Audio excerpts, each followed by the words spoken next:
Tim, Joker is reaching the point of being overrated. Change my mind. You know, I just saw it for the first time, and I can see that. I can see how it's overrated because it should be that character is not celebrated, but rather castigated. Yeah, you know, that seemed to be getting all the hoopla and everything to begin with, but now with all, it's getting all the Oscar nominations. It got a lot of Golden Globes love. I don't know. I feel like I'm done with the Joker. I'm done with it. Well, I think part of the problem with all of this kind of ridiculous, just overhyped love for the movie is that most people that saw the movie didn't understand the character of the Joker. Right. Well, yeah, because they're not necessarily diehard comic book fans and all that, but I don't know. I'm just like, it's just too much for me. I think it's too much of anything. I'm just kind of out on. I was always that kid growing up. You know, I was a big Dane Cook fan in high school and everything, and then once everyone else found out about him, and he started going crazy with the Torgasms and all that stuff, I was kind of like, it kind of ruined it for me. Same thing with Chappelle's Show. Like, I kind of weaned off Chappelle's Show once it got super huge. I don't know how you could have been on the Dane Cook I was train at all. 14, 15 years old. And then eventually you found all the comedians he stole his jokes from. Right, And exactly. you said, why do I got to listen to this guy anymore? Exactly. Well, welcome back. Episode 48. 48th, and actually our final episode on the WBSM 1420 AM live stream. I am Wesley Sykes, and across the table for me is the Ned Leeds to my Peter Parker, our resident guy in the chair, our paranormal extraordinaire. He spends his midnights in the desert and evenings refereeing indie wrestling matches, and when you can't find him inside the WBSM studios, he's sleuthing mukbang.com. Mr. Tim Weisberg. Tim, what's going on? You encapsulated my entire character in one intro. I think that was pretty good, right? That was very good. So no Nick Fryer today. He is big timing us. Right. He's got a Celtics game. I believe the Detroit Pistons are in town. So he is operating under his second life as Nick Fryer, sports reporter. You know, I saw his text earlier where he's like, pregame access is at this time. And I wanted to write back and be like, dude, I covered the Celtics for 10 years. I think I went to pregame access like twice. You can skip pregame access to do the show remotely. Well, he's trying to transfer now from the pitcher Nick persona that his boss Rob Bradford placed upon him and be shooter Nick. Shooter Nick, or maybe that doesn't have that much of a ring to it in 2020. Maybe Lockdown D Nick, 3 and D Nick. I don't know. I think almost everything that we can come up with can have a different connotation. I get 3 and D, Nick. Yeah, that wouldn't be so well either. But at any rate, we are going to be talking to him a little bit later as we will be previewing the 2020 movie slate. He'll be calling in to give some of his opinions. He'll be our first caller, which is kind of sad that the co-host will be the first caller. Right, and that we've had this capability the whole time and never used it until now. Well, it's been, we haven't marketed to our best efforts either, so... That's okay. The way that this podcast will continue on, you're only going to grow bigger and better. Yes. And you're going to say, why were we limited by going into WBSM and doing it that way? No, I tend to disagree, actually, because this is also our final episode with you as our guy in the chair. Yes. So with that was a package deal with the studios and yourself here. So it's going to be very you don't very have a tough. key to get in. So. Well, yeah, that's true. But I'm going to miss being able to bounce my ideas off of you because I'm really that middleman, of you, the elder statesman of the group, and Nick is the young upstart pipsqueak. I mean, I'm still going to be a like fan Mama of Bear's the show, porridge. so you can still consult me. Yeah, I guess so. It just doesn't have the same vibe if we don't have a microphone being recorded in front of us, and all that stuff. No. Well, the 2020 Oscar nominations came out this week. Tim? Was I nominated? Not that I saw. Did you get... I thought I got some consideration. Right. I did see by a guy in a chair. I saw some videos of you for your consideration videos. I'm surprised you got passed over. I put those together myself. Yeah, it was a compilation. It was definitely a compilation. Not my agent. It was not any of the producers. It was totally me. Well, there's some amateur categories, or is that a different award show that I'm thinking about? That's the Vivid Awards? Yes, right. Is that what they call it? I forget what they call the porn awards. I'm not sure about that one. might tip my hand a little bit too much if I knew the name of it. You know what I always mean? thought, like they call the Academy Awards the Oscars. Mm-hmm. They should have called the porn awards the Richards. The Richards. I like that. And just, had it shaped like a, Yeah, very phallic. What most awards are anyway. The Oscars very phallic. It really is. Like when you see somebody up there, like kind of like, stroking it, I'm like, please stop. Yeah, no, you're gonna catch one in the eye one of these days. The Oscar stature is in the Me Too movement. Yeah, exactly. Well, two people who are not in the Me Too movement who will not be canceled as host. Maybe they will by the time the Oscars come around. Tina Fey and Amy Poehler. Thoughts? They have a great dynamic together. Mm-hmm. I find them to actually be very funny, but I know that with them in there, it's going to be extremely topical humor. Yes. And I don't know. And kind of wholesome, too. I don't think you have to worry about well, yeah, but it's the line crossing. It's going to be political, though. Right, yeah. And I think that was something that when they selected them, that was in vogue. But now after like Ricky Gervais and the Golden Globes, people are like, maybe we shouldn't go in that direction. Like maybe we should just go back to just, flagellating ourselves over how great we are. I think the Golden Globes liked the Ricky Gervais performance because everyone was talking about it for better or for worse. Who else cares about the Golden Globes? This is a station that's full of conservative talk hosts. Mm-hmm. Okay, and in the next day, all they're talking about is, I don't even know who Ricky Gervais is, but I'm a big supporter of him after what he said. Blah blah blah. It's like, don't you understand? You don't know anything about the guy. That's his shtick. Right. His shtick is to piss off everybody around him. And he's also, like, in a way, poking fun of himself because he is like in a Hollywood elite. And by saying that, what you're saying is that we do need to talk about all these things. Mm-hmm. So it's, and I don't think they were really saying it to stop people from doing it. I think it was kind of like hey, we tried and people still got up there and talked about Trump. Right. So, in the end, I think that with Amy Poehler and Tina Fey, they're going to get some of those jokes, but they'll do it in such a way where it's funny enough that people won't think that they're grandstanding with it. Right. Yeah. Yeah. I think it's a good choice, too. I would still like to see Kevin Hart. Obviously, that's never going to happen. I still have to watch that documentary. I think my wife watched it. She was a big fan. I'm wondering, though, if having Tina Fey involved, if they can get some Alec Baldwin Trump skits in there. But, I've heard that Baldwin kind of wants to step back from that Trump thing, especially on SNL. I know. He's never one to turn down. Yeah, a role like that, right? But also, sticking with the 2020 Oscars, Joker, the aforementioned Joker, received a movie high 11 nominations, including Best Picture, Best Actor, Joaquin Phoenix, Best Cinematography, Best Costume Design, Best Director, and Todd Phillips, Best Film Editing. What do you think? I know we kind of opened the show with this, but is it worth 11 of those nominations? I think that some of those you kind of get. They're almost like, because we nominated you for this, we also have to nominate you for that. Yeah, kind of like a domino effect. Although sort of ask thing, all the women directors if that's the case when it comes to getting nominated for Best. It used to be if you were nominated for Best Picture, you also got nominated for Best Director. Right. It was almost always the case. But some of those are just kind of like we're going to nominate you for this because you are the darling movie of this year. Did you say one was Best Editing? Yeah, Best Editing. That's the most garbage Oscar I've ever heard of in my life. If it means anything to you, The Irishman was also nominated for Best Editing. Yeah, so what does that tell you? Right. The only time a movie deserved Best Editing, I can think of two cases: Pulp Fiction and Memento. Oh, yeah? Because those are two movies that are kind of all out of sequence, and if they were edited incorrectly, you wouldn't be able to follow it and everything. Other than that, like, Best Editing, the only way you can really tell how good a movie was edited if you can see all the garbage that they didn't keep in it. Right, yeah, and you have to be a real cinema sleuth here with the nose up high, But just, if you see the terrible crap that they cut out, you can be like, you did the best job out of anybody keeping the crap out.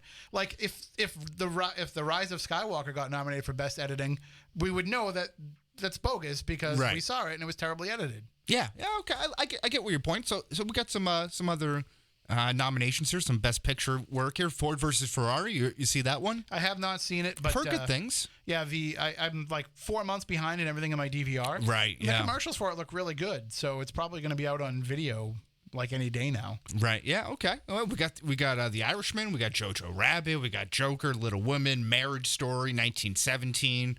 Once Upon a Time in Hollywood, Parasite. We got all that stuff coming in. And then we'll go on a little bit forward. Do we have Nick calling in right now? We do have Nick. He's very prompt. He is, yeah, right on time. Well, we're working on his time right now, Let's see if we can push him through without any problems. Let's see how that works. Nick, are you with us? Yes, what's up? All right, Oh, yeah, we got can hear you. you a little bit. Are you holding the phone like a pizza, Nick? No, I'm not holding the phone. I have it. I am echoing. I know that.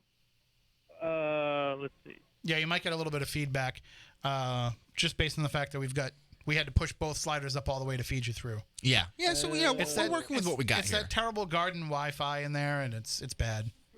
How are you guys doing? We're doing well. What's for dinner in the dining room tonight? I haven't checked yet. I was busy writing something and talking to people about the Major League Baseball nonsense. Well, tell Blanche I miss her. Okay, I will. So what are we talking about? Well, we want to know, what do you think about Joker getting 11 nods at the Academy Award nominations? Perfect sense. It's an outstanding movie. Joaquin Phoenix should run away with Best Actor. It's not even a doubt in my mind. Forget DiCaprio.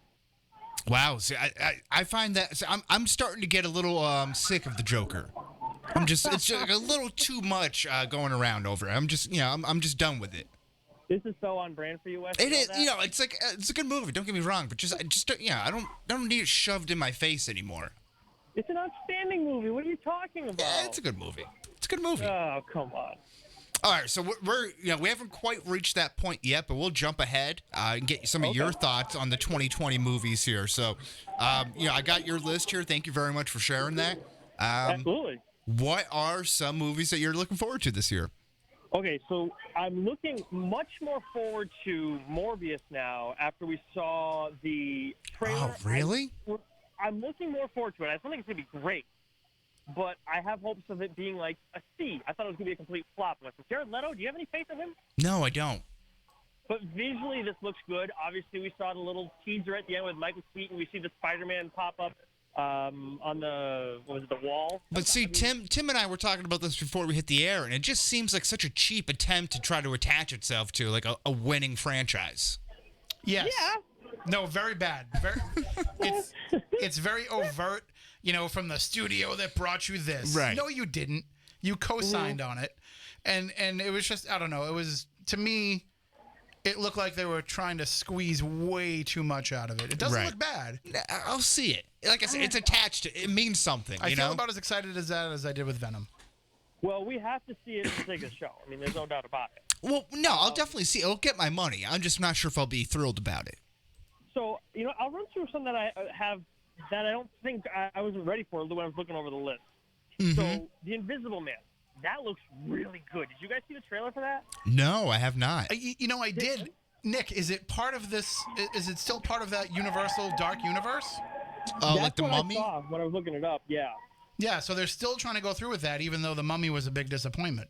That's I don't know why they're doing that, but on its own, this looks really good. And it looks like it's more of a throwback to, what the original Ralph Ellison, I think it was, that wrote it. I think it's the original, more of a throwback to the original story. Yeah, I mean, it looks kind of, I don't know the original story, but it looks interesting and original. I don't know. I guess not original, but it looks creative. That's what I'm going for. But Wes, did you see the one with Will Ferrell and Julia Louis-Dreyfus? Yeah, Downhill. I saw the it's like based off like a Swedish TV sitcom or a Swedish movie or something to that effect. Oh. I saw the previews for it. It looks funny. I mean, I love Will Ferrell. I'm not sure what his Q rating is right now with his movies. Over the last couple of years. But Julia Louis-Dreyfus, I mean, she's like the queen of comedy. So I like that pairing together. I think they could do something well out of that. Will Ferrell's married to a Swedish woman, so I believe they have some. He might have some roots with that movie. Well, I mean, like you said, I have a lot of doubt about Will Ferrell right now. He's been struggling lately, but they're two titans of comedy. We got to give. I got to give them that respect at least. Yeah, but at what point do you just we got to pull the plug and move on? Like I need, it's like we're talking about with our favorite football team here. At a certain point, the Tom Brady's, the Phillip Rivers, the Drew Breeses, they got to pass the torch on to the next crop, right? Yeah, no, you're right. You're right. That's fair. But I mean, those two together, have they ever done anything before? I don't think so. I got to give them that shot, I guess. Yeah, no. Listen, that's a watch on demand, straight to digital type of movie for me. Yeah, it's one of those things that you're like, is there anything on tonight? Oh, that's on. Okay, Let's watch it. Yeah, I'll give that a shot. Right. I can understand that. I can get behind that. Now, there are two movies that I'm cautiously optimistic about: Sonic the Hedgehog and New Mutants. Ooh. Those are okay. So let's hear your reasoning behind it, because on initial first glance, I disagree very much so. With both of them. Yes. Okay, Sonic the Hedgehog, he looks awesome, and that honestly is half the battle with this character. Getting him right. It looked terrible before, so I guess there's reason to be apprehensive. But I mean, it's a little thing where you're talking about acting versus, or the writing, I guess, versus the digital work or whatever. It's two different things. Yeah, I don't know. I don't see the point of this. It's 2020. Do I need a Sonic the Hedgehog movie? Do we need anything, Wes? Well, the fact that we're getting a Sonic movie before a Mario movie is ridiculous to me. Like a new Mario movie. Yeah, I agree. I want something live action, like a reboot of the John Leguizamo classic. You know, that has a huge following. It really does. I enjoyed that movie as a kid. I had a good time with it. But New Mutants, tell me what you want from New Mutants. Okay. So New Mutants, it's obviously got a horror feel to it. There are some characters that are pretty cool. Magic's cool, Cannonball's cool, Sunspot. I like those three. I think it'll be an interesting test, at least. So Okay. That's why I'm cautiously optimistic. Yeah, again, it doesn't mean anything to me. I want stakes. Again, bringing up movies that I've only recently seen that you guys saw years ago, I think Brightburn kind of made it so that a superhero horror movie will work. Yeah, but this is that. Yeah, no, yeah, that was pretty terrifying. Well, I get your point though, Wes. What does it all mean, right? At the end. Right. That's all I want here. So I have a question. So I'm looking over your little notes that you sent us here, and I see one, Minions: The Rise of Gru, and there's a hyphen here, and it says, probably will only see this if I'm dating someone at this point. Do you care to elaborate? Well, first of all, it's a big if, and second, I think I've seen the last two with girlfriends. Oh, okay. Yeah, so that's why I say I'll probably happen if I'm dating someone. So your dating cycle falls in line with the Minion trilogy. And now we know why he's single. Yes. Yes. It's not like the moon cycle, you know, the tides I and hate everything. to tell you this, Nick, but when women want to go out to the movies, they want to go see a thinker or a feeler. They don't want to go out and see a Minions movie. Did you buy her a Happy Meal before that, or? I've seen like Dear John, and obviously you guys know I love Longest Ride. That's true. That's a good point. He is a helpless romantic. You know we have to give you some crap this week, even if you're over the phone.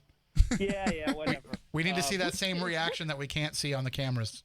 Who's controlling Tim's mic right now so that he can talk with free will? Oh, I've got control of everything. Tim is sitting in the captain's chair right now. Ah, gotcha. Makes sense. Yeah, so I'm more of a better facilitator. I think Tim is a natural-born leader. Yeah, there you go. There you go. Now, I'm curious where you guys stand on these two. I don't know if you saw the Bloodshot movie. I did. Put it on this list. Okay. So that, and then there's the new Kingsman movie, two indie comics. Bloodshot was a big hit. Vin Diesel, obviously, is kind of the role for him, a good role for him, I guess. But I'm gonna give him a shot no matter what. Yeah, so Bloodshot I'm in on. I saw the trailer for it. You know, this is a classic Vin Diesel role where he is a tough guy who lost the only soft spot in him and his wife, and now he's going back and exact revengeance on the people who committed that crime, and he does so in a kick-ass way. Great story. I'm all on board of that. So John Wick? Yeah, exactly. It's that. It's exactly what it is. It's a tale as old as time, and I'm here for it. John Wick. The Boogeyman. Okay, fine. But what about the Kings? You're definitely on the Kingsman. Definitely, yeah. I wasn't even going to mention the Kingsman because I'm 100% in on that. I'm kind of spinning off this. I see on your list here, Artemis Fowl. Not interested, huh? Not interested at all. It was the only reason I put it on there is it was a popular book when we were younger. Yeah, I feel like a lot of people want to see it. Did you read it? I saw the trailer. I wasn't familiar with the book, but I was convinced by the trailer. I think that looks good. I think that's a fun movie. I'm all for like the fantasy world, like the Harry Potter, Hunger Games, Percy Jackson type of thing. That's because of how he goes to the movie theater. Well, you know, the thing about that is, you're right. Yeah. All the kids in the movie are going to be like, "This is supposed to be about a duck. Why am I smelling a skunk?" Well, you know, there's advances in technology today where that doesn't really come into effect. Okay. Honestly, Wes, based off that, I understand why you want to see it. but I'm not interested. I'm feeling very attacked right now. I would like us to just go back on the offensive on Nick, if we could. He's like, please go back to your corner, Tim. Well, you know what? I'm curious where you guys stand on this one. Because this is one I think that would be worthy of doing an episode too, Wes. The Conjuring, The Devil That Made Me Do It. What? The Devil Made Me Do It, excuse me. Why? What is the storyline behind this one? I don't know, but it's a Conjuring thing. Yeah, but the second one was absolute garbage. It wasn't a good film, but it was kind of scary. I mean, by the way, I just did a Spooky South Coast on the Conjuring House this past weekend, like the true story of it. Oh, yeah. Where can people find that? SpookySouthCoast.com on our that. YouTube channel, wherever you get podcasts.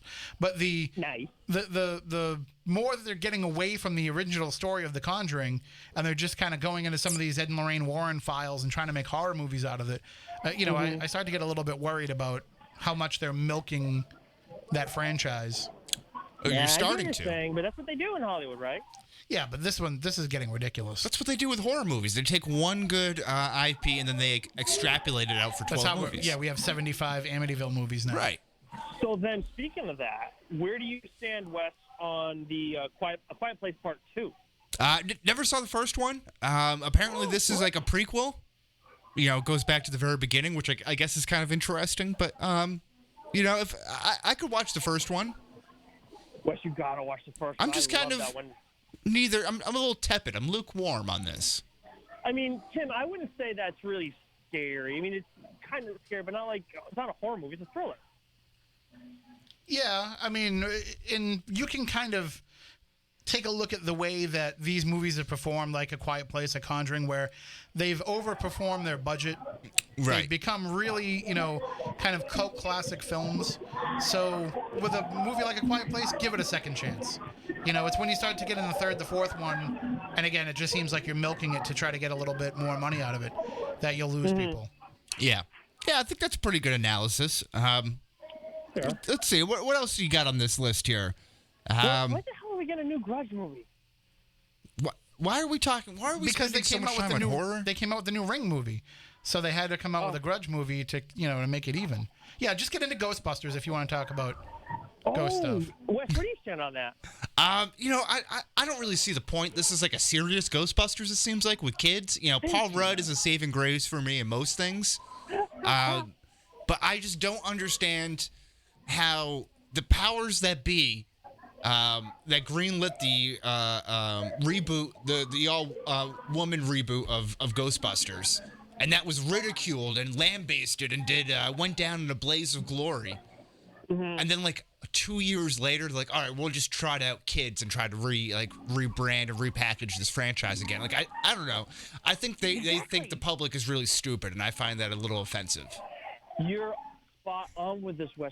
Why is it having kids is going to make it worse? It always makes it worse. And it's not funny. It's not supposed to be like a funny movie. It's supposed to be like a serious movie.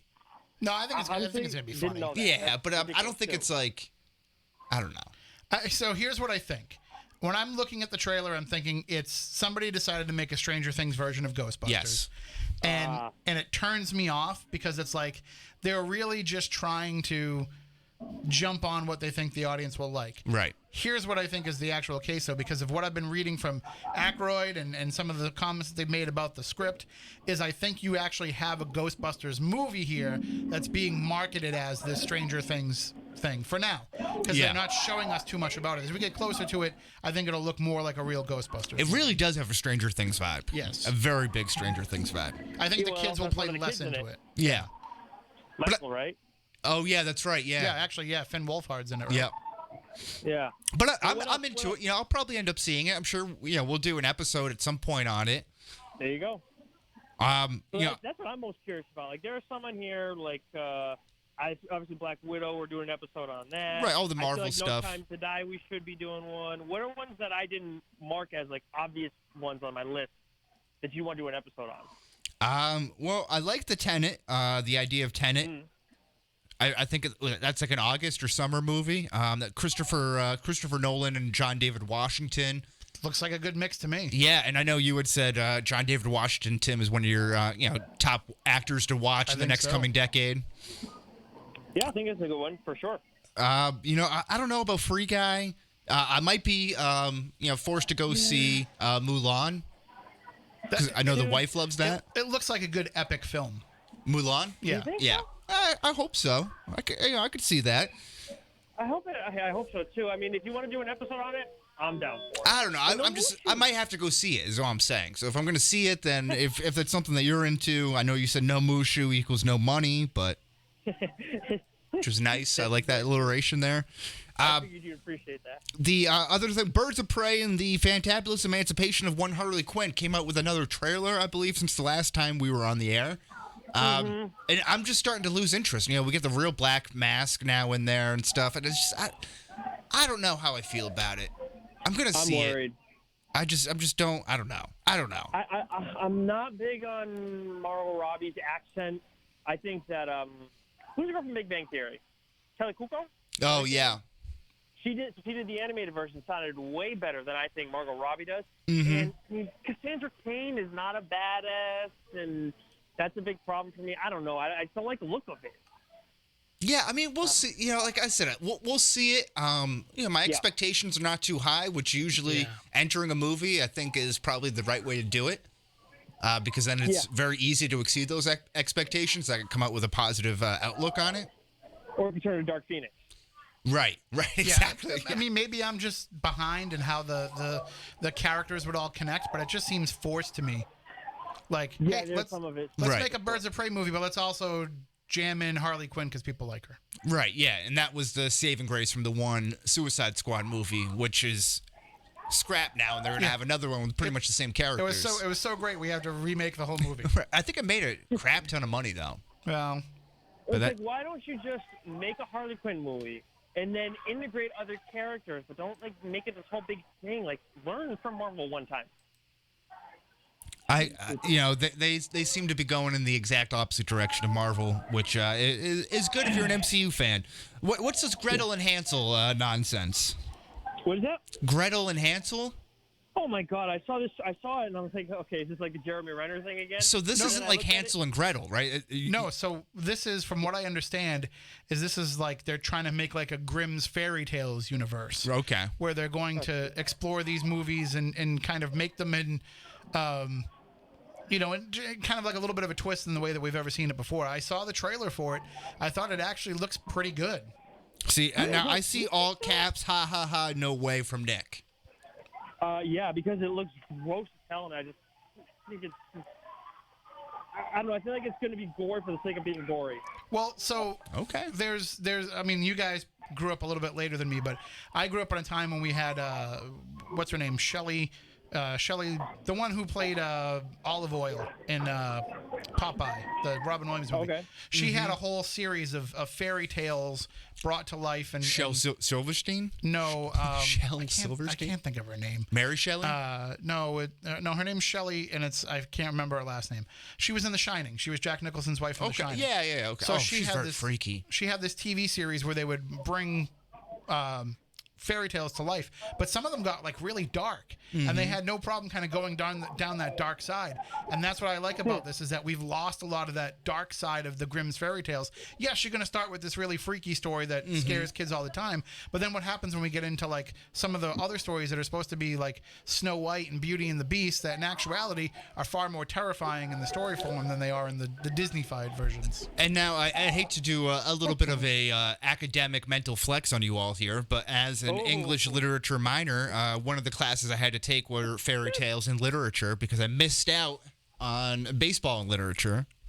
However, having said that, I've gone over most of these fairy tale stories, and I can attest to what Tim was saying, is that most of them are very grim and gruesome and are stories that you shouldn't really be telling your children anyway. Hansel and Gretel, I believe, is the one about the grandma going in the oven, right? I believe that's it. And then capturing the kids with the candy cane. Yeah, the witch that they find in the... Right. So, like, a lot of that, I'm kind of interested in that, to be honest with you. I think you're outnumbered here on this one, Nick. Okay, well, you guys have kind of persuaded me a little bit. I just felt like there was a lot of... But I haven't seen the trailer. For the sake of it. But if it's more accurate than to the real story, or quote-unquote real story, then I'm a little more interested. Okay. All right, well, Nick, what else do you got here for us? Because we're going to wrap on and move on the show. I know, you got things to do as well here. Unfortunately, yes, I do. I would love to be there with you guys right now. There are some movies that are obvious ones, like I said before, that we're definitely going to want to see and talk about. Wonder Woman, Top Gun, we're probably going to do an episode on that. Right. I think the only other one that I don't have as obvious yes that I wanted to touch on was Snake Eyes, the G.I. Joe spinoff. Yeah, I saw that. What? I saw that. Sorry, go ahead. No, it's good. I'm not a G.I. Joe guy, but I've always been kind of intrigued by the Cobra. Is that right, Tim? Is that what they are, the bad guys? Yeah. Cobra, yep. Yeah. The bad guys, we all like bad guys more now than the heroes, and I'm kind of intrigued by what this is going to look like. I might see it. Yeah, I think you got my attention. I actually sneaky enjoyed both of the G.I. Joe movies. I thought, is it Marlon Wayans? I thought he did a pretty good job in it. Fun action movies. I'll have to give them a watch. Speaking of action, though, and I'm going to give you a quick on my mind before I let you guys get back to it. CW The Seed has released the first episode of the Deathstroke animated show that it's doing. Mm-hmm. Oh, my God, that thing is awesome. Okay. If anybody likes Deathstroke or any of that stuff, trust it. Just go watch it. Don't ask questions. So that's on the CW Seed app. Yep, like you said, which is free. Yes, exactly. I like that. Okay. Well, gentlemen, always a pleasure. What did you announce about what's going on? Yes, I did. Yeah. Okay. Well, I'm sorry I couldn't be there for the final one. I know. We're gonna miss you. No, you never know when I'll crash one of your future episodes, especially if you're going to talk Ghostbusters. You know. There we go. I got a course over here next to me practicing the national anthem. I'll let you guys go. Okay. All right. Let us know what Brad Stevens thinks of Mulan. Yes. I'll make sure to ask him. Thanks, guys. All right. Take it easy. Bye. That is Nick Fryer on the phone. Yeah, and now we'll kind of get back into some things here. So I think we were right in the middle of the Oscar nominations to kind of pick back up from that.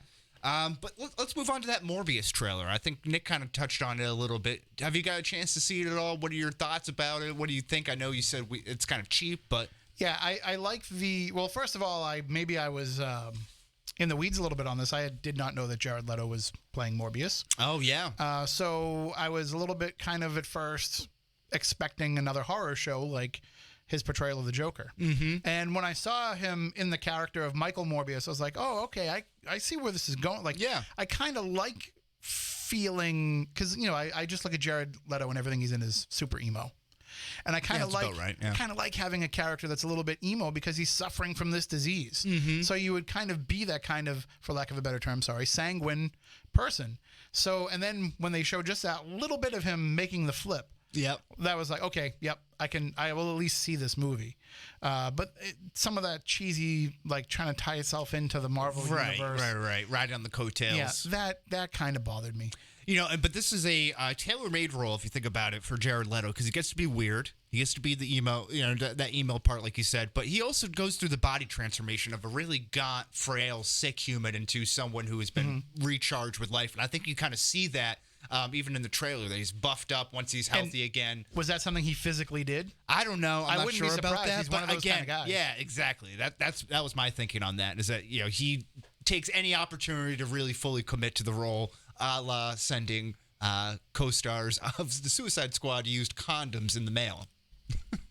Well, I think one of the downsides of this movie is that people don't really know the character. Yes.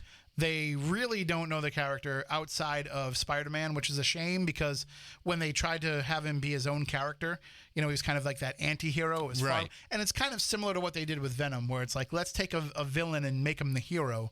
But in a way, like, we also kind of reserve the right that if we ever get Spider-Man back, we can make them the bad guy in a Spider-Man story. And that was my question of what he is, because I know he's kind of supposed to be an anti-hero. Yeah, but what is he in this? Because I'm sure he starts out as a bad guy. No, in this it looks like he's total anti-hero. That's what I took away from it. Yeah. Maybe it's because that's the latter Morbius that I'm used to.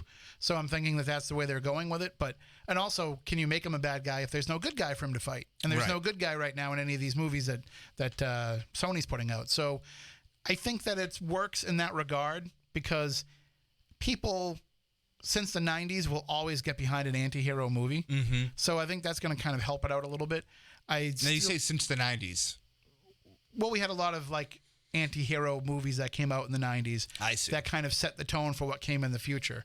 And I mean, I guess you could even say more so like Training Day, where I would have been happy if Ethan Hawke died in that movie. Right. Shut up. You were rooting for, I just King Kong. Yeah. So, I think ever since that kind of a switch, we've seen more people rooting for the bad guy. Yeah. And that would work for this, but I think it's going to be more of a good guy that's just in a bad guy situation. Right. Okay.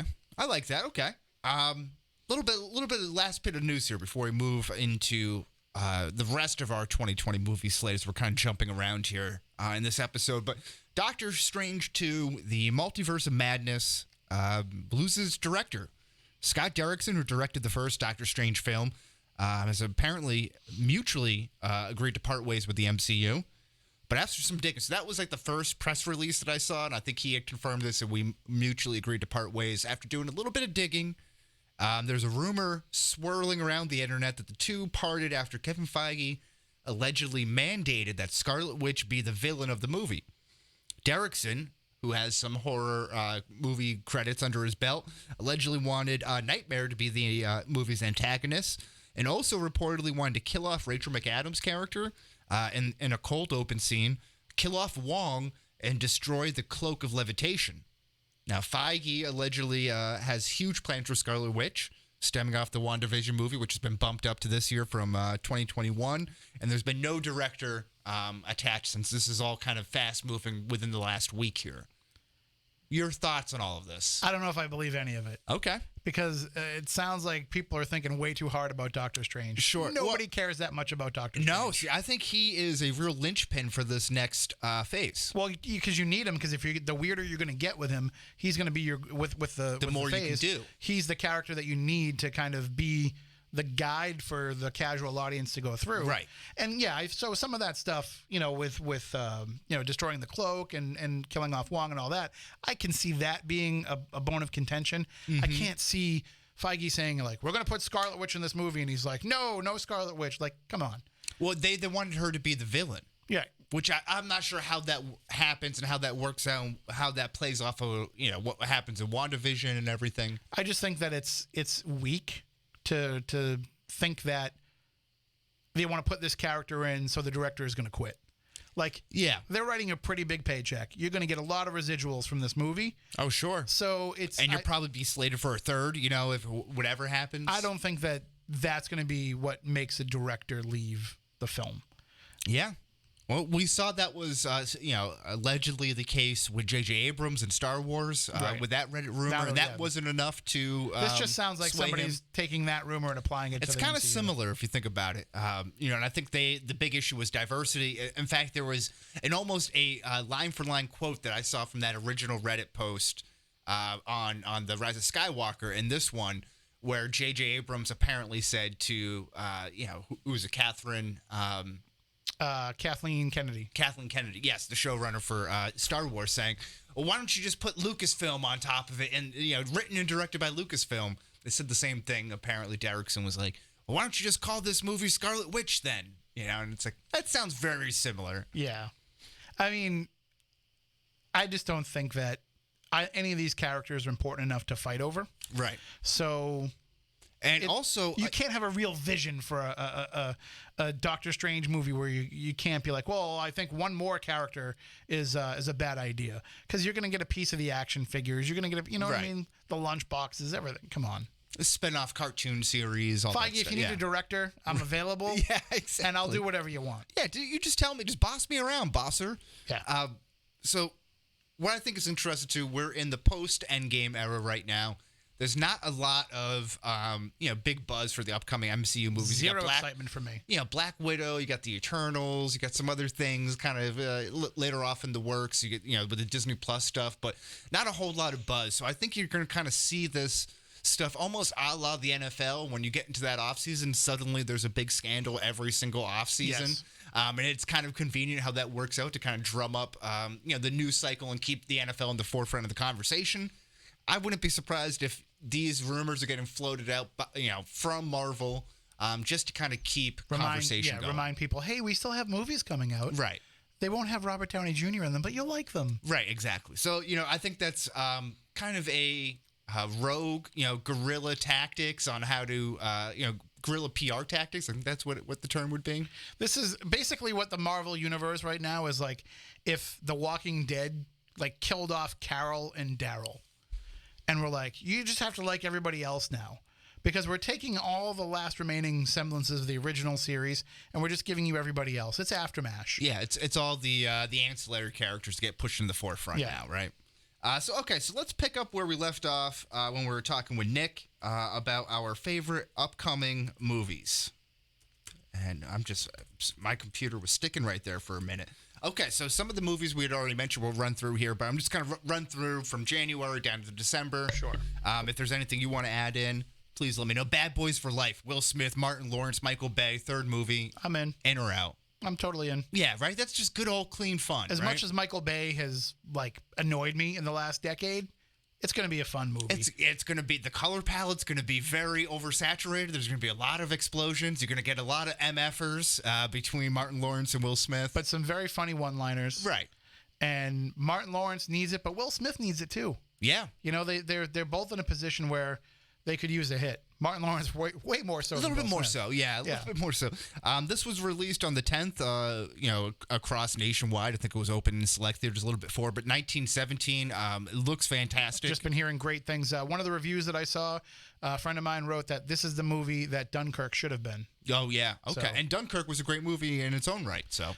Just very gory, so if you're going to bring the kids, there's a lot of warnings about how much violence is in the film. Okay. And I hear that it's, must be a theater movie. I hear just the way it's shot. The bigger and the screen, the everything. better. Right, exactly. And I hear that it's shot in almost like real time, like it's spanning a couple of hours throughout the movie. Oh, are you serious? No, the war was a long time. I not can't the sit for the whole war. runtime. Oh, okay. Oh, I see. All right. You're trying to have a funny. No, I thought you were literally saying like. No. But I think it runs like over the course of a day. Like I think it's a short runtime in the movie world. That makes sense. Yeah. Let's see. Oh, on the 24th, The Gentleman. This is Guy Ritchie's return to the cinema world. British drug lord tries to sell off his highly profitable empire to a dynasty of Oklahoma billionaires. Starring Matthew McConaughey, Charlie Hunnam, Colin Farrell, Hugh Grant. Looks good. I mean, you've got the cast in there. That's it, right? All you need to do is to read the log line for that movie and see who's in it and be like, yep, this sounds like it makes sense. You're going to get some serious McConaughey sauce on whatever role that he's playing, I think he's gone full McConaughey. Yeah, and I like that. I think that's great. Moving on to February the 7th, Birds of Prey and the Fantabulous Emancipation of One Harley Quinn. We already talked about that. We can kind of move on unless there was any leftover things you wanted to add. No. The 24th, this is for the dog lover and me, and for maybe the childhood book reader in some of you. Call of the Wild. I was against that when I saw the trailer, and I was like, oh, another Call of the Wild movie. Mm-hmm. But the trailer sold me. It looks great. Yep. It looks like you're going to get some really sprawling, scenic views, a la like National Geographic, Planet Earth type of stuff. And some funny Harrison Ford moments. Right. Yeah, exactly. This is a good comeback effort, maybe on the back nine on the 17th hole for Harrison Ford. How much will it piss us off when we watch it to see a CGI dog the entire time? Right. But it looks, the animated dog, I kind of got the vibe of an Andy Serkis, Dawn of the Planet of the Apes type of thing, where it's so really well emoted. The dog? No, he could very well. It could have. I mean, for all we know, but it was very well emoted, and I feel like you're going to be able to relate to the dog, much like you're able to with the apes in that. And for anybody that complains about the fact that they use a CGI dog, you also probably would have complained if they used a real dog in all these dangerous situations. Right, exactly. Yeah, so you can't have one way or the other. Yeah. However, nothing will beat the fantastic work of Homeward Bound, The Incredible Journey, live-action dogs and cats. I mean, that was the 90s. It was a different time. It was a different time. They were, I would love the VH1 Where Are They Now? And yeah, they just gave those dogs and cats ecstasy. Those dogs, yeah, they would do whatever they wanted. Coked out and big beer bellies and living in like a one-bedroom apartment in Rancho Cucamonga. And they're like complaining I almost went too far. You come in. I almost made a Harvey Weinstein joke. You see a bunch of poodles. Oh wow, they were with the dogs, huh? Yeah, well, it was the 90s. Miramax was big. Not a lot of neutering going on those days, right? Yeah, that's okay. I think we reached our bestiality quota for the show. I don't know. Well, let's look and see what's coming up on the slate. There might be some more room. Okay. Well, on March 6th, we have Pixar's Onward, which is I think they're like trolls. It's like the 75th movie coming out where Tom Holland does a voice. Yeah, Tom Holland and Chris Pratt. So, two lovable guys. I think that should be a fun movie. Tom Holland's in Dolittle too.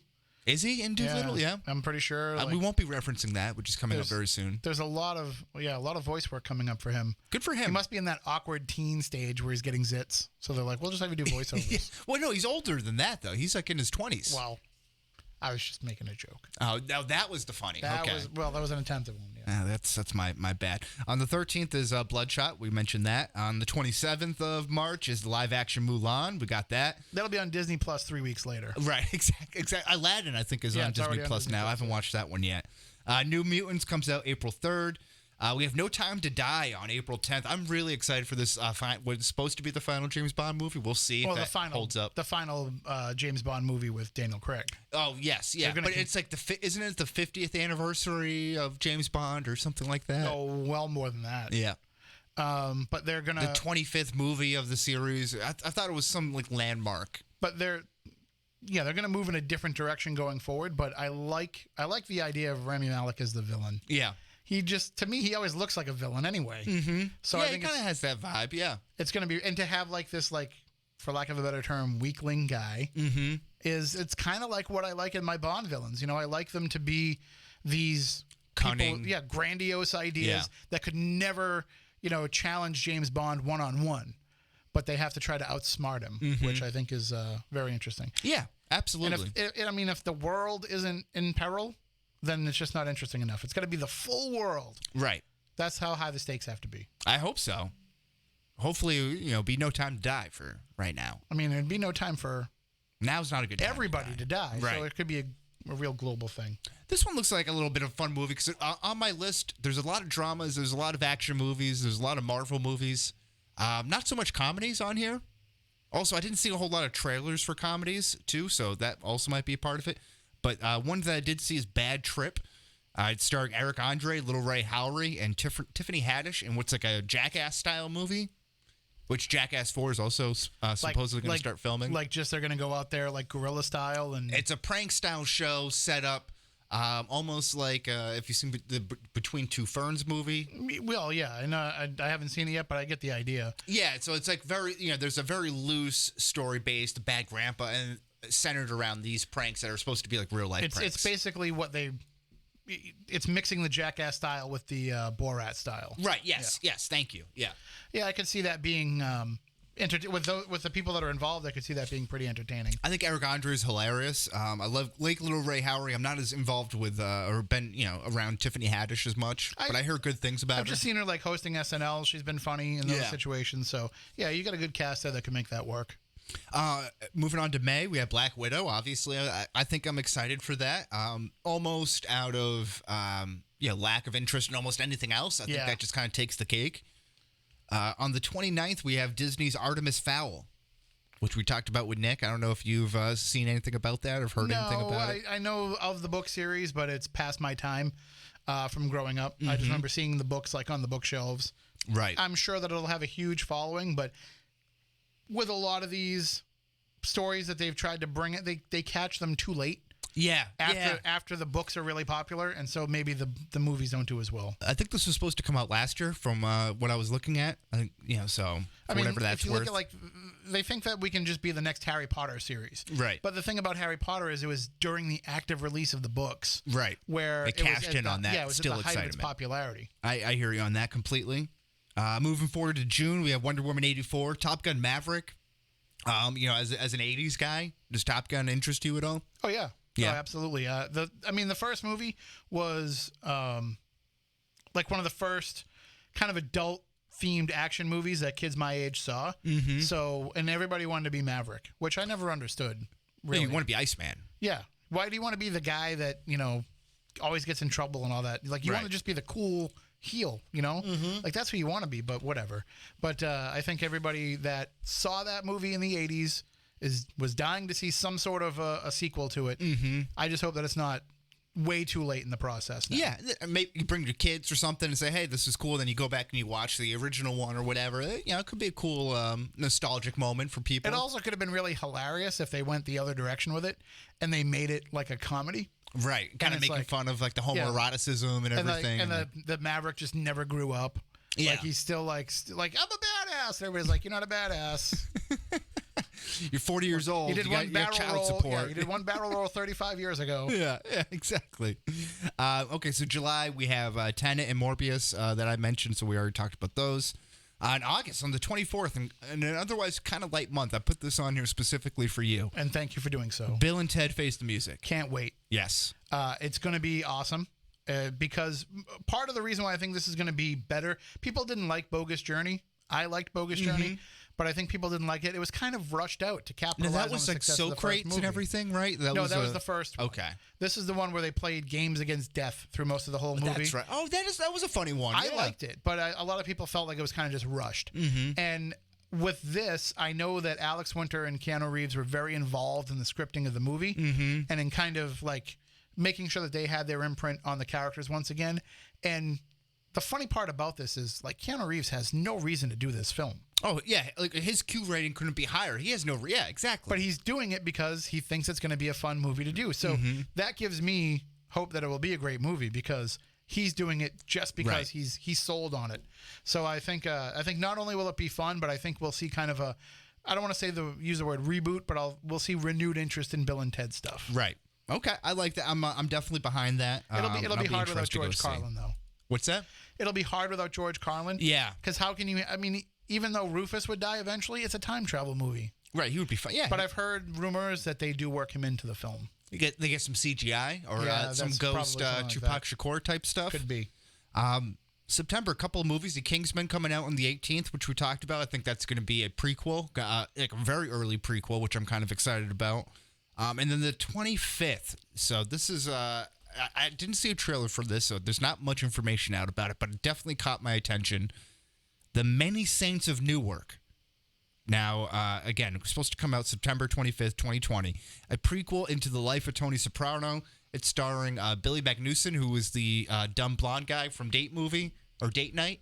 Game Night. I always confuse that. And was in Boardwalk Empire, too. And John Bernthal attached to it. So, from what I understand, it's actually more about Johnny Boy Soprano, who's Tony's dad. Okay. So, it's going to kind of follow how he got involved or kind of all of the machinations of him and kind of building the foundation of the crew that would become the Sopranos later on. Because I see. A lot of people don't realize this because Tony looks so old, but he was 38 years old when we started filming that show. So like Silvio, Paulie, those guys were all older than Tony. These were guys that were friends with his dad and kind of welcomed him in. So you're going to get a lot of that. I see. So you'll probably have some of those characters be in the movie.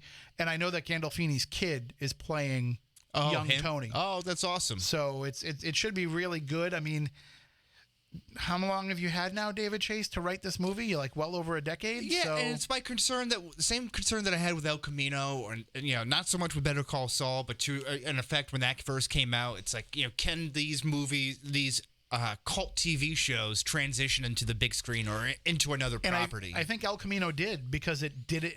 It was a different way than what we were expecting. So I wasn't a big fan of that. I would obviously concede Better Call Saul, although I haven't seen the show. I would concede that that's done a good job of kind of spinning off out of that. I struggle with saying that it could be a better show than Breaking Bad. Yeah.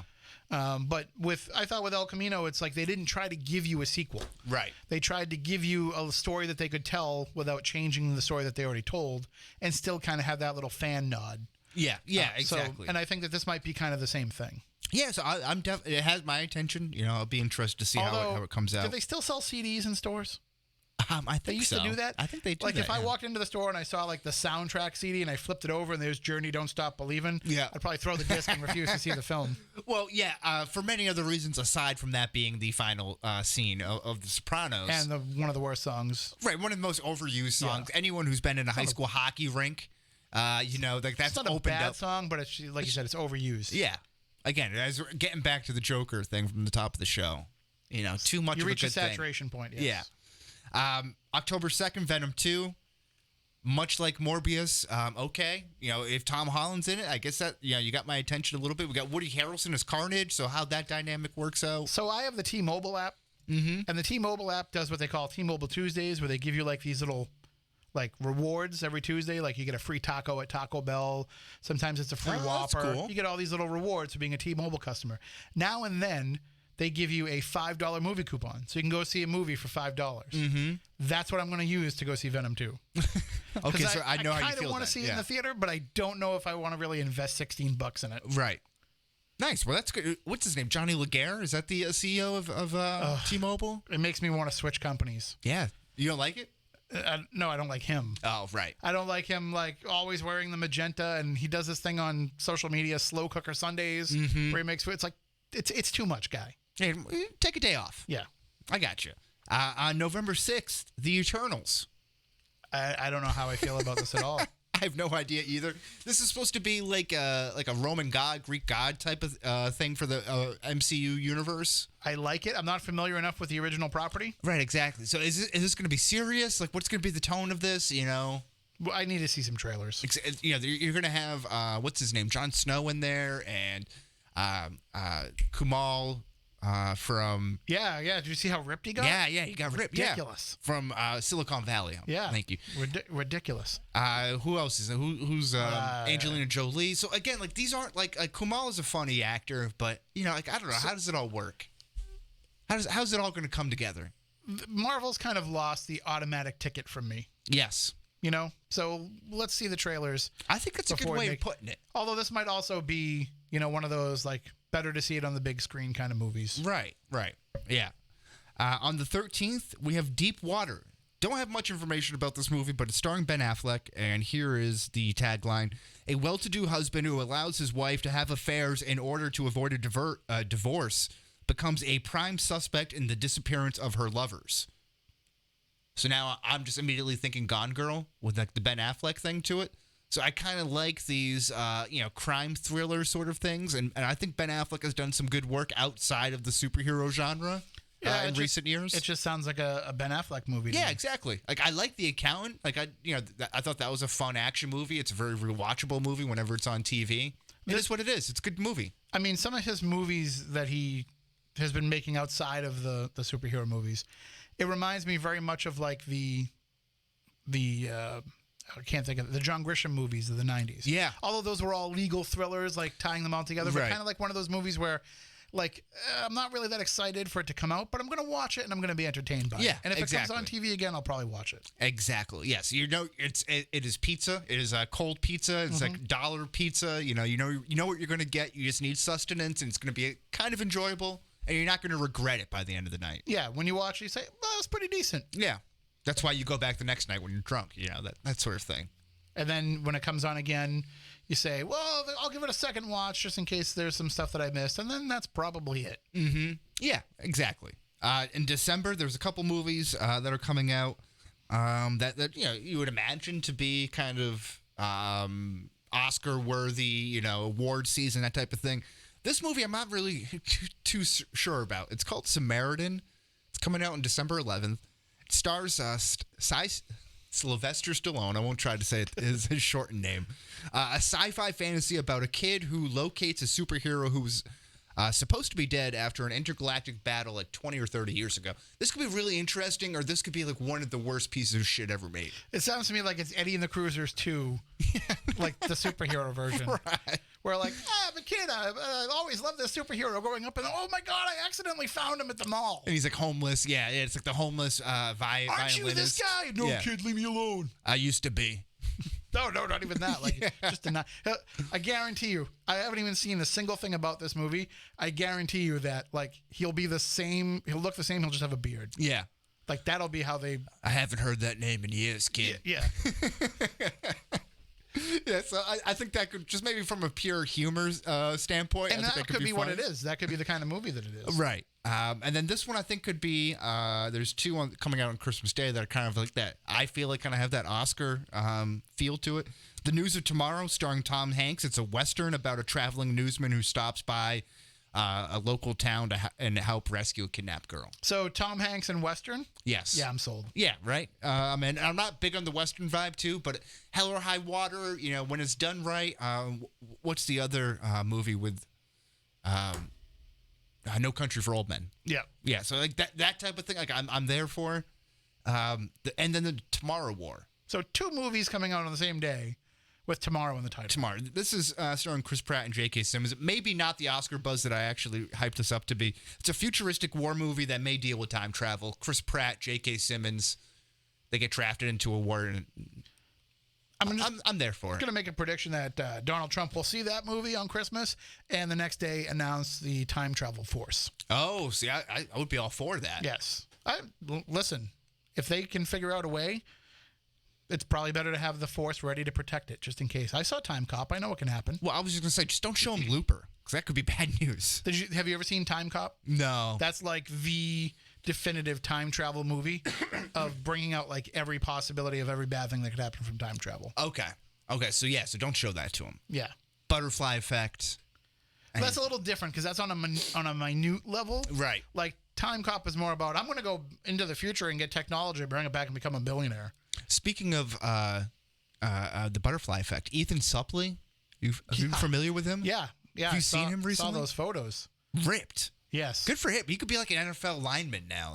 Well, and I read an article where he talked about how he was stuck because people were like, we need to get him for this role. We need Ethan Suplee. We need the lovable fat guy. And he'd show up and he had lost 100 pounds. Yeah. And they'd be like, we can't what the get hell? work.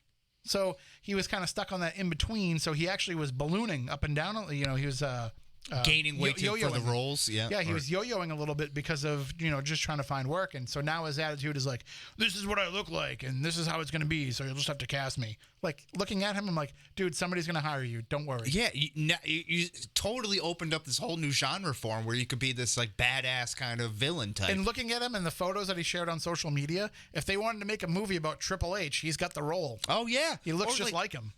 Like some sort of like sci-fi fantasy where he's like this big kind of brute force ogre type of thing. Like that works for him. He could do that. Maybe he just doesn't have the acting chops. Maybe that's his problem. Well, you throw enough CGI on him, you throw an accent on, you're good. That's it.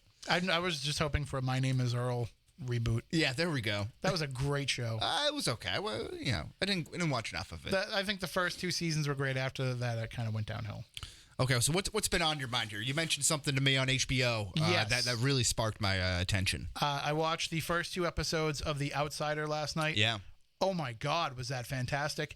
I was saying to you, the first hour was one of the most intense television episodes I've ever seen. They really hook you. And they've released 2 episodes, right? Yes. And so with the first episode, it was like, I described it to somebody here as, do you remember the scene from Inglourious Bastards when Christoph Waltz is drinking the milk? And all it's like very tense the whole time. It was like that for a whole episode. Yeah. Not the same type of tension, but like every single moment you're like, okay, what's going to happen next? And then when they bring out another twist, I must have yelled, at the TV 5 or 6 times. Yeah. During the course of the episode. Oh, that's great. I can't wait. I'm going to watch that tonight. Definitely worth the watch. The second episode, I think a lot of people might have turned off on it a little bit because they're going to say, oh, well, they're not going to be able to keep that up, what they did in the first episode. But if you stick with it and you see where the storyline can go, it's very exciting. And now you see why it's a Stephen King story. Okay, that's right. So it's a Stephen King story. It's starring and directed by Jason Bateman, or was it just the first episode that Jason Bateman directed? He directed both episodes. Okay. I don't know if he's directing the whole season or the whole series. Ben Mendelsohn is pretty much the star of this thing. Oh, I love Ben Mendelsohn. So good. Yeah. And one of the things about Jason Bateman is he's not really the star. He's the central figure of the story, but like he's an ancillary character to what's going on, which is funny to say when he's the accused murderer. Kind of like a Rick Dalton sort of thing, and Once Upon a Time in Hollywood, Leo DiCaprio. Yep, where you're So I think it's a good analogy. It's well worth the watch. Check that out. And just real quickly, another show. Let me save you the trouble if you decide to watch Dracula on Netflix. Oh, I've heard. I wasn't going to. But watch the first 2 episodes and skip the third one. What a terrible pile of crap that was. I essentially sat there and watched 3 movies because they're an hour and a half episodes. 3 hour and a half episodes. Oh, but it's only 3. Okay. Yeah, because it's British. They only make a couple episodes. Yeah. Okay. But the first one I thought was really good. The second one I was like, not as good, but I'm very excited for where they're going to go when he gets to England. Spoiler alert, Dracula goes to England. That's the story of Dracula. But in the third one, it just got real. It started off with a great premise that just got too self-absorbed and made me want to just have it be over. Okay. Well, that's something to keep your eye on here. One thing I'll be looking for, it comes out this week. It is the Aaron Hernandez documentary on Netflix. I'm don't have the exact name of it, but it looks fantastic. I don't know the name of it either. Oh, okay. I thought you were gonna chime in there. No, sorry. But apparently, one of the big selling factors of this documentary is that you hear, phone conversations that he had with friends and family, lawyers, lovers from the prison. Which apparently, if you subscribe to the Boston Globe Spotlight team, they have a podcast, and apparently a lot of that same information, a lot of that same audio from those phone conversations are used in this as well. I'm fascinated by it as two people who were, covered and been rooting for the New England Patriots for some time. This obviously was a whirlwind of a story, and you don't even have to be a football fan, which I think they'll have that crossover appeal to it. So let me just ask you, were you covering the Patriots when Hernandez was on the team? No, I was not. I was in New York at the time. I was. Yeah. And I don't want to say I never liked the guy. Like, I got a bad feeling about the guy. Yeah. What was it? Matt Chatham, I think, said that. Like, he was never about anything that he was about or something like that. Yeah, like he was just, I found him to be a complete and total jerk. Yeah. I wanted nothing to do with him. I very rarely went up and talked to him after a game because he was just so off-putting. And when all this stuff came down, I was like, I'm not the least bit surprised. Right. Like, I'm a little bit surprised by how brazen he was with a lot of it. But like, he just seemed like that kind of an idiot to me that would take everything that he had and throw it away, because he had to be one of his boys. Yeah. And that's what it is. Like, $45 million contract or something like throw that. Throw it all away for that thug life, Right. And I don't get it. I still don't understand it. And it's, to me, the CTE explanation for it is more retrospect. It's an excuse. Yeah. He was an asshole. And it wasn't because he got hit in the head too many times. That's who he was. That's how he grew up. Now, that might have been a contributing factor in some of this. Sure. Much like his childhood upbringing might have been a contributing factor about this. The way that he was always, given a second chance and allowed to do things without consequences, essentially, because of his status as an athlete, no matter where he was, Florida and Connecticut in high school with the Patriots, obviously. I think that probably contributed to it as well. Whatever you were in life, whatever problems that you had, $45 million clears up a lot of that. Yeah.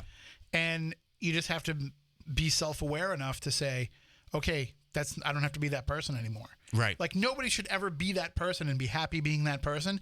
It sounds to me like he was happy being that person. Yeah. And so that's the problem. And it'll be interesting to see if he does have any remorse or you hear anything about that. Cause he was really, you didn't hear anything about him. Like, I feel like even during the trial, he didn't speak during the trial or anything, right? So what I've heard is a little bit of the stuff that came out from George Leontire, who was one of his lawyers, New Bedford guy.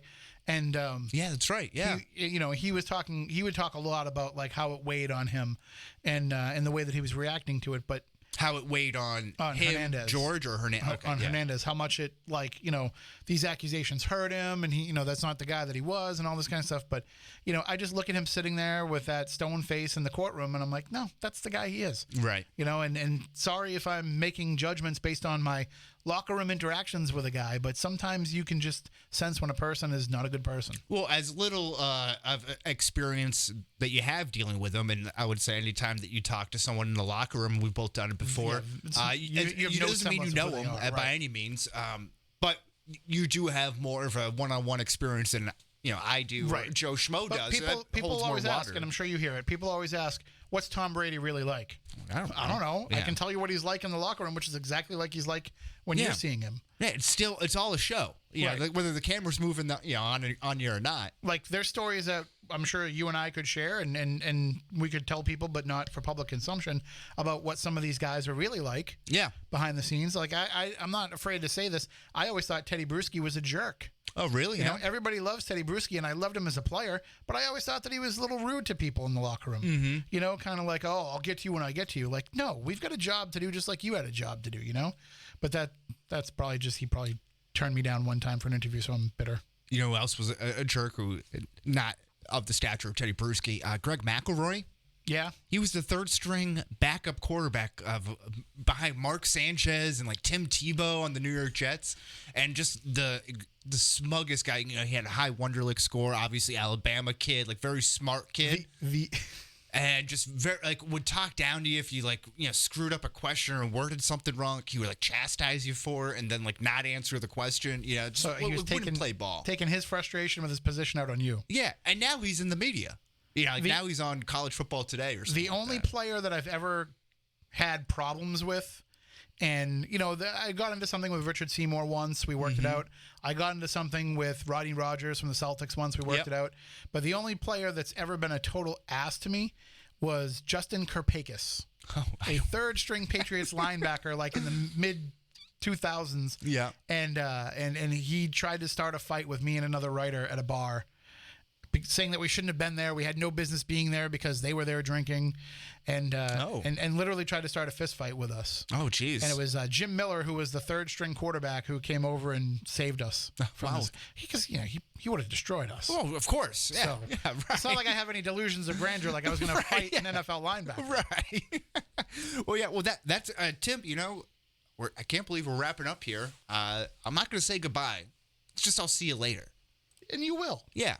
I'm not going anywhere. No, and you have some very bright things coming up on the horizons for you that I wish we could share. There's a new opportunity coming up for me that I will make sure that I bring you and Nick onto, so that we can help spread the word of Change My Mind. And I would love that. That would be very nice. And then, of course, whenever we have Ghostbusters, or maybe around Halloween season, we could bring it back in. I really enjoyed our ghost talk there. But I want to crack into some conspiracy theories with you, that sort of thing. Oh yeah, we can do all that. Yeah. And it'll be easier once Celtics season's over too, right? Because then we can get together at better times for everybody. Right. We're not getting big timed by I didn't want to have to say that, but yeah. I'll take the heat. Yeah. Like I said, pregame. Come on. Big shot fryer. Come on. You could have eaten after the game too. Correct. You could have eaten before you went to Boston. But who are we to turn down a free meal? Far it's be not it. free. You got to pay $5. Oh, really? Yeah. They do that just like the Celtics or the Red Sox do? The Red Sox, I think, charge way more than that. Right, but it's not just a free meal. The Celtics are a $5 donation to the Celtics charitable fund. It used to be. I don't know if they've upped it. Well, at least it's to a been for charity then, I guess. The Patriots are the only team that, as far as I know, give you a free meal. That's wow. So back in my day, anywhere you went, you got a free meal. Yeah. Except the high school games. That's true. It's a good point. You'd be lucky if they gave you a cup of hot chocolate. Just to get rosters was is a pleasure at high school games. Just to get the coach on the phone afterwards. Right. Exactly. But we'll have to get you on the horn soon. Sure. Tim, this has been a pleasure. Thank you for letting us into your world, into your space. Hey, thank you for coming and hanging out with me and talking about stuff that nobody else will talk with me about. That's it. This is what it's all about. Yeah. Let's end it. I'm just trying to think of one final thing that I can say about Nick before we go. Go screw? No. We'll leave it with that. Okay. All right. Great.